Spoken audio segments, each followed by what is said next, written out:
Pope Leo XIV, America's first pontiff, a historic journey from Chicago to the Vatican. On May 8, 2025, white smoke billowed from the Sistine Chapel chimney, and the world heard the momentous announcement. Habemus Papam. For the first time in the Catholic Church's 2,000-year history, an American cardinal had been elected pope. Robert Francis Prevost, taking the name Leo XIV, became the 267th successor of St. Peter and the first pontiff born in the United States. This watershed moment not only marks a significant shift in church leadership, but also represents a point of immense pride for American Catholics who now see one of their own, leading the world's 1,400,000,000 faithful. His election bridges the old and new worlds in unprecedented ways, bringing American pragmatism and global experience to the chair of Peter while maintaining deep connections to the global South through his decades of missionary work in Peru. From Chicago roots to global leadership, Robert Francis Prevost was born on September 14, 1955, at Mercy Hospital in the Bronzeville neighborhood of Chicago, Illinois. He was the youngest of 3 sons born to Louis Marius Prevost and Mildred Martinez Prevost, a family with rich multicultural heritage. His father, a United States Navy veteran of World War II, who later became superintendent of Brookwood School District 167 in Glenwood, Illinois, was of French and Italian descent. His mother, who worked as a librarian, came from Spanish heritage. This diverse background would later serve him well in his global ministry and multilingual capabilities. Growing up in Dalton, a suburb near Chicago, young Robert displayed early signs of both academic excellence and spiritual devotion. He served as an altar boy at St. Mary of the Assumption Church on Chicago's far south side, where his vocation likely began to take shape. His brother John would later recall that Robert aspired to the priesthood from a very young age. Prevost's academic journey was marked by distinction. At St. Augustine Seminary High School, he consistently appeared on the honor roll and took on leadership roles as yearbook editor-in-chief and secretary of the student council. His editorial talents were evident early on the yearbook. He edited placed second in the annual critique by Columbia University. These formative experiences in Chicago would establish the foundation for his future leadership within the church. Education and early formation. Following high school graduation in 1973, Prevost pursued higher education at Villanova University in Pennsylvania, where he earned a Bachelor of Science in Mathematics in 1977. This solid grounding in mathematics reflects his analytical mind-eye skill that would serve him well in his future administrative roles. However, his true calling lay in religious service, and in September of that same year, he entered the novitiate of the Order of St. Augustine in St. Louis, in the province of Our Lady of Good Counsel of Chicago. His commitment to the Augustinian order deepened as he made his first profession on September 2, 1978, followed by his solemn vows on August 29, 1981. Concurrently, he pursued theological studies at the Catholic Theological Union in Chicago, obtaining a Master of Divinity degree. Recognizing his intellectual capabilities, his superiors sent him to Rome to study canon law at the Pontifical University of St. Thomas Aquinas, Angelicum, where he was ordained a priest on June 19, 1982, by Archbishop Jean Jadot. He earned both a licentiate and doctorate in canon law, completing his doctoral thesis on the role of the local prior in the Order of St. Augustine in 1987. This specialized knowledge would later prove invaluable in his church leadership positions. Mission in Peru, a transformative experience.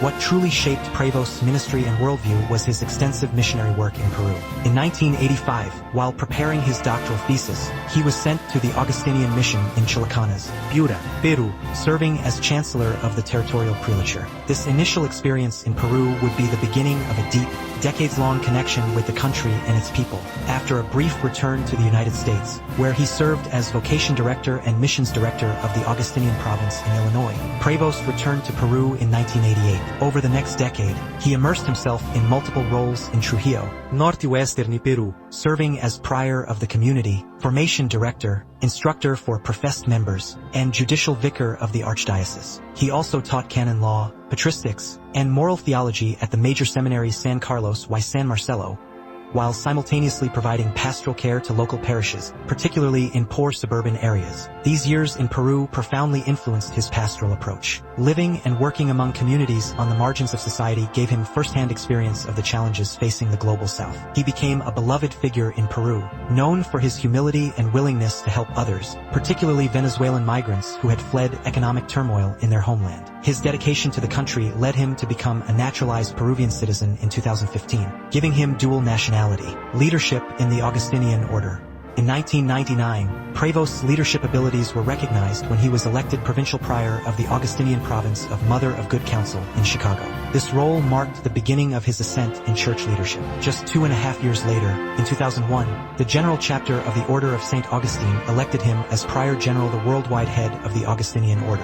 As Prior General, a position he held for 2 consecutive 6-year terms until 2013, Prevost demonstrated his administrative capabilities on a global scale. The Augustinian Order, comprising around 700 priests and brothers operating in 50 countries, emphasizes community life and equality among its members, values that Prevost embodied and promoted. His leadership required extensive travel to Augustinian communities worldwide, giving him valuable international exposure and experience. During this period, however, Prevost also faced challenges related to the church's ongoing clergy abuse crisis. In 2000, while serving as provincial prior, he permitted a priest who had been accused of sexually abusing minors to live in a Chicago rectory half a block from a Catholic school.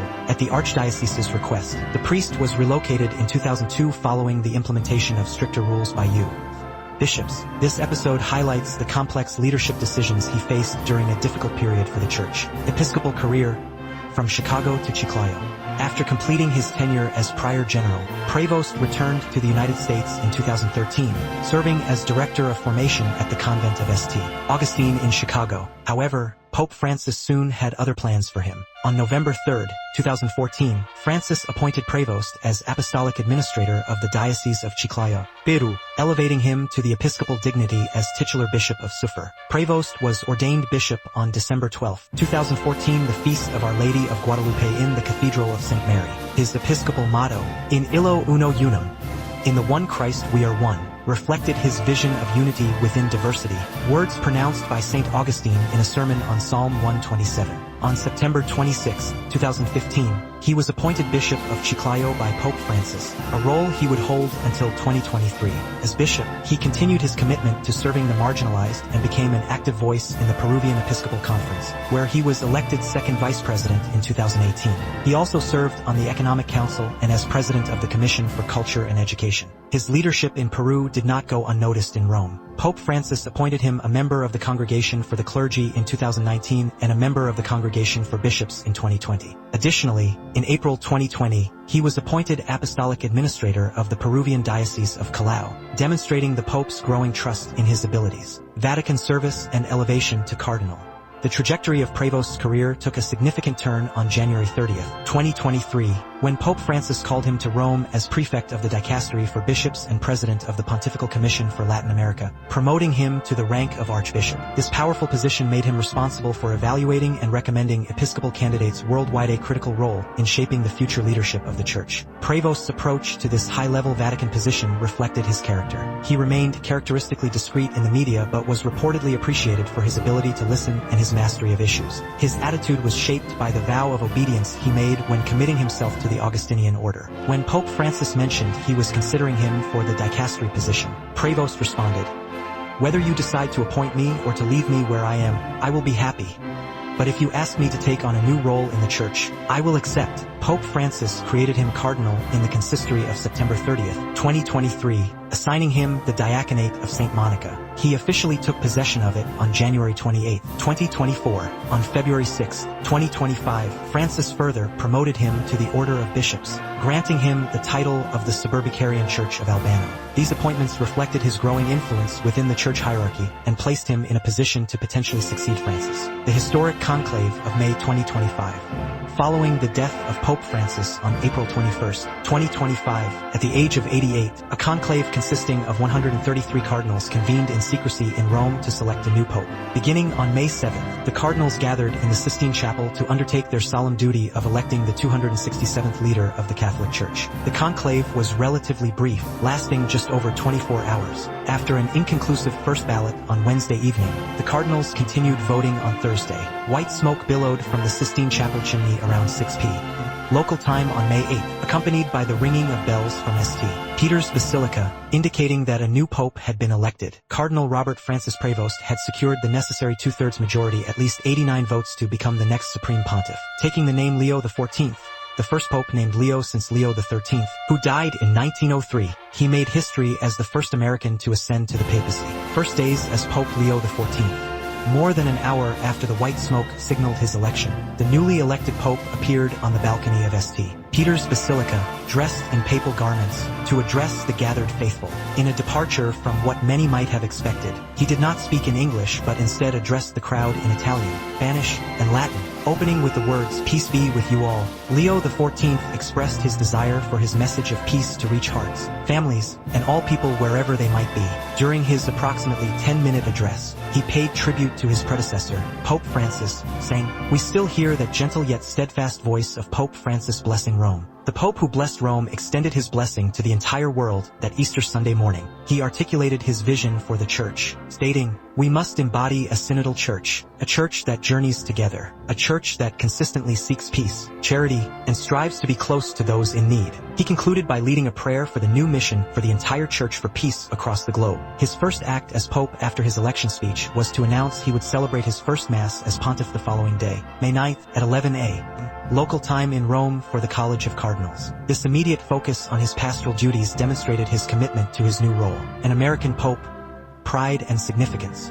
The election of Robert Francis Prevost as the first American Pope sparked a wave of enthusiasm and pride among Catholics throughout the United States. Moises Rodriguez, a city council member from Brockton, Massachusetts, expressed the sentiment of many American Catholics when he said, "I'm overjoyed. Just think, for the first time ever, we have an American Pope, someone who comprehends American challenges. Plus, he shares a friendship with Pope Francis. I'm in a state of bliss. The historical significance of this moment cannot be overstated." Leo XIV is not only the first Pope from the United States but also the first from an English-speaking country since Adrian IV in the 12th century. He is also the first Augustinian Pope and the seventh from orders following the rule of St. Augustine, for American Catholics, who make up about 23% of the U.S. population. Having one of their own as the leader of the global church represents a profound shift. It brings the papacy closer to home and offers a pontiff who understands American cultural contexts, while maintaining a global perspective through his extensive international experience. William Miles, a political science professor at Northeastern University in Boston, suggested that the selection of an American Pope could be seen as a theopolitical response to social policies in the U.S. that Pope Francis had found troubling. Given the political climate in this country, choosing an American indicates that America is not solely represented by the MAGA president. Miles explained, "It's a sign that there are concerns about the moral and spiritual trajectory of the U.S. a bridge between North and South." What makes Leo XIV papacy particularly meaningful is that while he is American by birth, his heart and much of his ministry have been devoted to the global South, particularly Peru. This dual heritage positions him as a bridge between the wealthy North and the developing South, between traditional Catholicism and emerging expressions of faith. His extensive missionary experience in Peru, where he spent nearly 2 decades and became a naturalized citizen, gives him first-hand understanding of the challenges facing the Church in developing nations. At the same time, his American roots connect him to one of the most influential countries in the world. Leo XIV's multilingual abilities further emphasize his role as a bridge builder. Fluent in English, Spanish, Italian, French, and Portuguese, with reading knowledge of Latin and German, he is well-equipped to communicate directly with Catholics across diverse linguistic and cultural backgrounds. This linguistic versatility was evident in his first papal address, where he seamlessly moved between languages. The vision of Pope Leo XIV. While it is still early in his papacy, Pope Leo XIV has already given indications of his priorities and approach. His choice of the name Leo connects him to a lineage of popes who navigated periods of significant social and political change. Leo XIII, for example, was known for his social teachings, particularly his encyclical Rerum Novarum addressing the conditions of the working class. In his first address, Leo XIV emphasized themes of peace, dialogue, missionary outreach, and closeness to those in need. He also spoke of a synodal church, a church that journeys together, echoing one of the key emphases of Pope Francis's papacy. His views on social issues, particularly immigration, align closely with those of his predecessor. In February 2025, he was critical of the Trump administration's immigration policies, emphasizing the dignity of all people regardless of their origin. There must be a way to resolve the issue while also treating individuals with dignity. He stated, "Each of us, whether born in the United States or at the North Pole, has been gifted with being created in the image and likeness of God. The moment we forget this is the moment we lose sight of who we are and who Christ has called us to be." In a 2023 interview, Prevost highlighted the importance of evangelization for the Church's growth, saying, "We often focus on imparting doctrine, but we risk neglecting our primary duty to teach what it means to follow Jesus Christ." He also emphasized inclusivity, stating, "Our mission is to broaden the tent and ensure everyone knows they are welcome within the church." Looking to the future, as Pope Leo XIV begins his papacy, he faces numerous challenges, from addressing the ongoing clergy abuse crisis to navigating geopolitical tensions and addressing climate change. His leadership style, characterized by thoughtful diplomacy and a willingness to listen, may serve him well in these complex arenas. For American Catholics, his papacy offers a unique opportunity to see their faith tradition represented at the highest level. As John Prevost, the Pope's brother, expressed after the election, "It's too unreal. I haven't had time to think about it yet. It's a tremendous thing to take in, but it's something to be very proud of." This sense of pride extends beyond the Pope's immediate family to all American Catholics who can now claim a special connection to the papacy. At the same time, Leo XIV's deep ties to Peru and his global perspective ensure that his leadership will not be narrowly American but will encompass the universal church in all its diversity. In the words of Jesus Leon Angeles, coordinator of a Catholic organization in Chiclayo who has known Prevost since 2018, the new Pope is someone who enjoys helping. This simple description perhaps best captures the essence of Pope Leo XIV. A humble servant leader whose journey from Chicago to the Vatican represents not just American pride but the universal call to service that lies at the heart of the Christian message. As the Catholic Church enters this new chapter under the leadership of its first American Pope, believers and observers alike will watch with interest to see how Pope Leo XIV shapes the future of one of the world's oldest and most influential institutions. For now, Americans can take special pride in knowing that one of their own has ascended to the chair of Peter, bringing American pragmatism, multicultural sensitivity, and global vision to the leadership of the Catholic Church.